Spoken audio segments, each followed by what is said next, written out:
تکبیر اولا پر یہ بتا نیت کیا ہے، یہ بتا کہ تیرا ارادہ کیا ہے۔ شیخ سعدی فرمایا کرتے تھے تیرے وجود کا قبلہ تو سیدھا ہے، دل کے قبلے کی بھی بات بتا۔ تیرے وجود کا قبلہ درست ہے پر دل کے قبلے کی بھی، ہاں خودی کا سر نہاں لا الہ الا اللہ، خودی کا تیغ فساں لا الہ، یہ دور اپنے ابراہیم کی تلاش میں ہے۔ صنم کدا ہے جہاں لا الہ الا اللہ، صنم کدا ہے جہاں لا الہ الا اللہ، اور اگرچہ بت ہیں جماعت کی آستینوں میں پر مجھے ہے حکم ازاں لا الہ الا اللہ۔ تو یہ جو ہمارا مزاج ہے نا لوگوں کو دکھانے کا، بتانے کا، سنانے کا، شیخ ابو العباس مرسی فرماتے کہ مجھے کئی دفعہ محبوب کریم علیہ السلام کا دیدار نصیب ہوا، میرا اور حضور کا معاملہ تھا، پھر میں نے لوگوں کو بتانا شروع کر دیا۔ فرماتے ہیں پھر انہوں نے آنا چھوڑ دیا،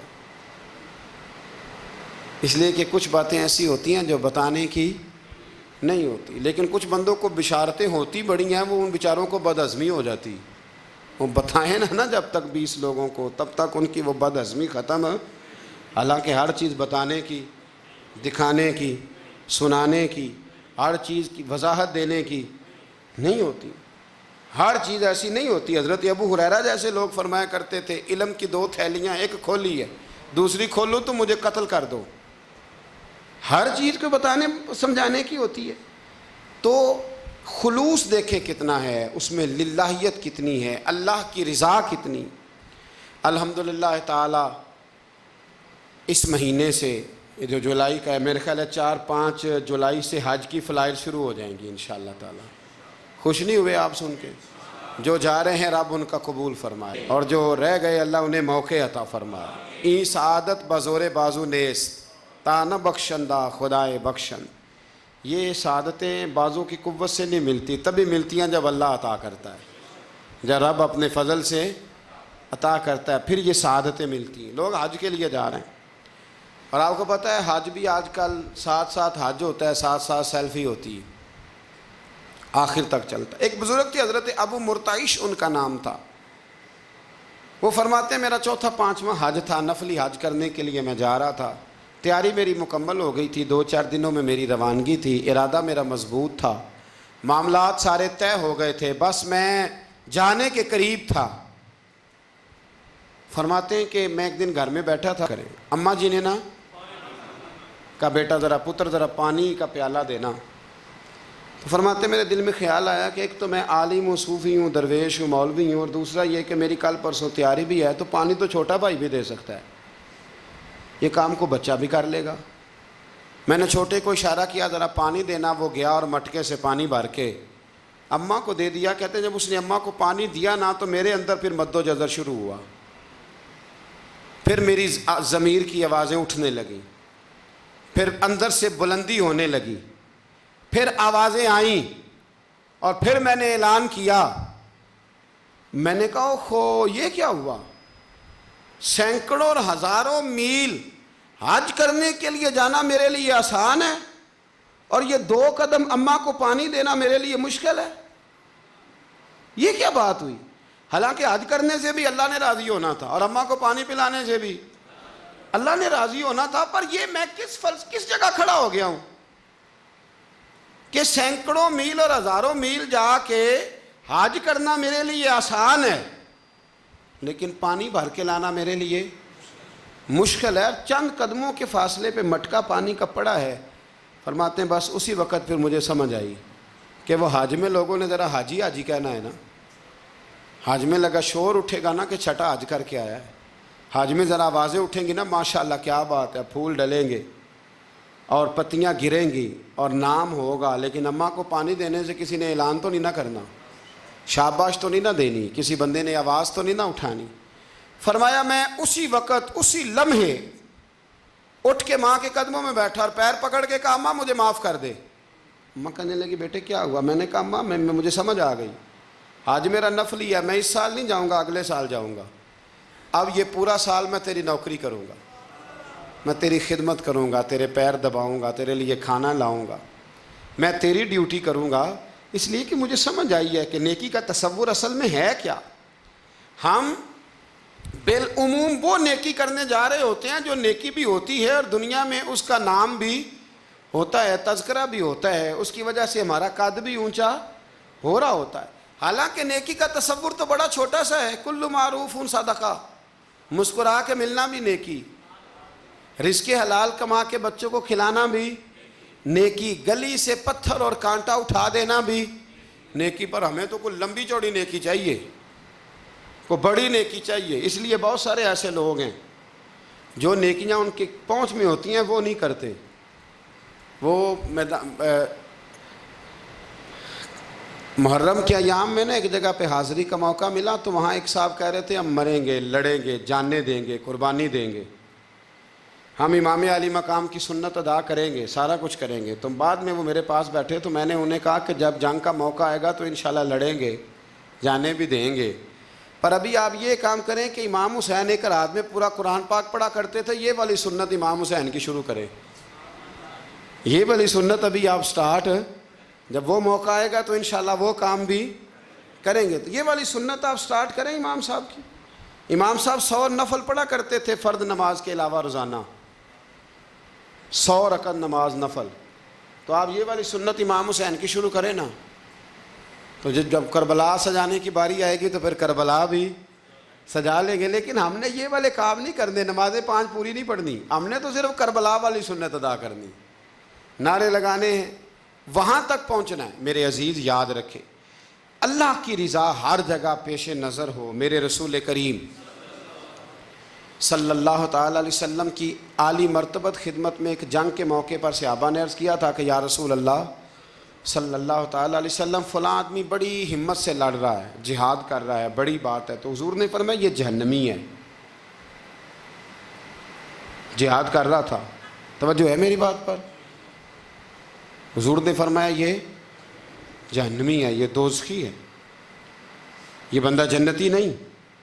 جب سرکار دو عالم صلی اللہ تعالیٰ علیہ وسلم نے یہ بات ارشاد فرمائی تو صحابہ کہتے ہیں ہمیں تجسس ہوا کہ یہ کیا بات ہوئی، اتنی ہمت سے، جوان مردی سے، اتنی وہ دلیری سے لڑ رہا ہے اور حضور نے فرما دیا دوزخی ہے۔ کیسے دوزخی کیسے؟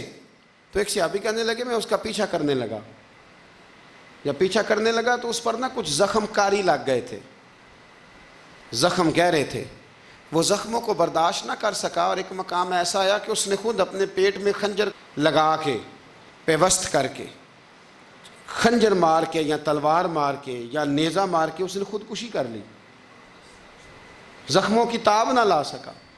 حضور نے فرمایا تھا کہ یہ جہنمی ہے، تو اس کی وہ جو بات تھی وہ صادق ہو گئی۔ کہتے ہیں میں فوراً بولا، میں نے کہا میرے محبوب جو فرماتے ہیں حق اور سچ ہی فرماتے ہیں، دیکھو کس موت مرا۔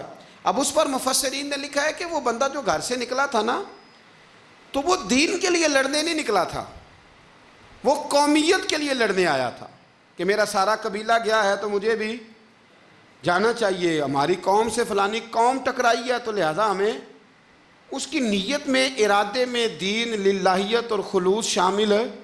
اس کی دلیل وہ حدیث ہے جس میں حضور نے فرمایا کہ عالم بھی، سخی بھی اور شہید بھی اس وجہ سے جہنم میں جائیں گے معاذ اللہ کہ ان کی خدمات کی وجہ اللہ کی رضا نہیں تھی، خدمات کی وجہ ذاتی شہرت تھی، بہادری کے دعوے تھے، سخاوت کا سبب یہ تھا کہ لوگ انہیں سخی کہیں۔ خلوص والا جو عمل ہوتا ہے نا، خلوص والا، وہ تو بڑا تھوڑا بھی ہو تو قبول ہوتا ہے، اس میں بڑی، دیکھیں نا اللہ کی بارگاہ میں مقدار نہیں دیکھی جاتی، معیار دیکھا جاتا ہے، مقدار نہیں دیکھی جاتی، معیار دیکھا جاتا ہے۔ نبی کریم علیہ السلام نے ایک جنگ کے موقع پہ اعلان کیا کہ ہر بندہ چندے میں حصہ دے، قحط کا زمانہ ہے، بہت زیادہ مال کی ضرورت ہے، ہر آدمی آئے، حصہ ڈالے، آگے بڑھے۔ جب سرور دو عالم صلی اللہ تعالیٰ علیہ وسلم نے یہ اعلان فرمایا، حضور نے حکم دیا تو بڑا بڑا مال دیا۔ حضرت عثمان غنی نے کئی 100 اونٹ دیے مال کے بھر کے، حضرت صدیق اکبر نے بھی بڑا دیا، فاروق اعظم نے بھی آدھا مال دیا، حضرت عبد الرحمن ابن عوف جیسے لوگوں نے ہزاروں اور لاکھوں دینار دیے۔ ایک غریب صحابی تھے، وہ فرماتے ہیں میں نے زور سے عصر تک یہودی کے باغ میں مزدوری کی، چند کلو کھجوریں ملی تو لا کے میں نے حضور کی بارگاہ میں نذرانہ پیش کیا۔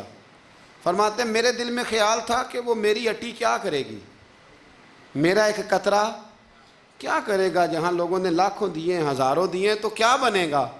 لیکن فرماتے ہیں قربان جاؤں، وہ ڈھیر لگا تھا مسجد نبی میں مال کا، میرے نبی نے نا وہ مال اٹھا کے جو میں نے دیا تھا اس کے اوپر بکھیر دیا، اور حضور فرمانے لگے سن بھائی، جتنا ان سب کو اجر ملے گا اتنا اللہ تجھے اکیلے کو عطا فرمائے گا، اتنا تجھے اکیلے کو ملے گا۔ پیچھے دلیل ہے، میرے نبی پاک علیہ الصلوۃ والسلام کے فرمان کے پیچھے دلیل ہے کہ اس میں خلوص بڑا تھا، اس بندے میں للہیت بڑی تھی، اس میں ذوق تھا، شوق تھا، ہمت تھی، اس نے محنت کی تھی۔ تو خلوص والا تھوڑا عمل بھی زیادہ ہو گیا۔ چھوڑیں ریاکاریاں، چھوڑیں تصنع، کوئی بھی کام کریں تو پہلے دل سے فتویٰ پوچھیں، پہلے اپنے آپ سے پوچھیں کہ یہ جو کام میں کر رہا ہوں، جس طرف میں جا رہا ہوں، یہ بات درست ہے کہ نہیں۔ پھر جب آپ سمجھ لیں کہ بات درست ہے، پھر اس پر اور محنت کریں اور خلوص کا مظاہرہ کریں۔ اب جب نماز کی نیت کے لیے کھڑے ہوں تو پھر ایک دفعہ نیت، یہ جو نیت ہوتی ہے نا نماز کی، اس کا مقصد بھی یہ ہوتا ہے کہ ذرا نا جسم کا قبلہ بھی ٹھیک کر لو، ارادے کا قبلہ بھی ٹھیک کر لو، ذرا نا درست کر لو اپنے آپ کو۔ نیت المومن خیر من عمل، مومن کی نیت اس کے عمل سے بھی بہتر ہوتی ہے۔ دعا کرتا ہوں اللہ کی بارگاہ میں اللہ ہمیں اپنی اور اپنے محبوب کی رضا نصیب فرمائے۔ آخر دعوانا ان الحمد للہ رب العالمین۔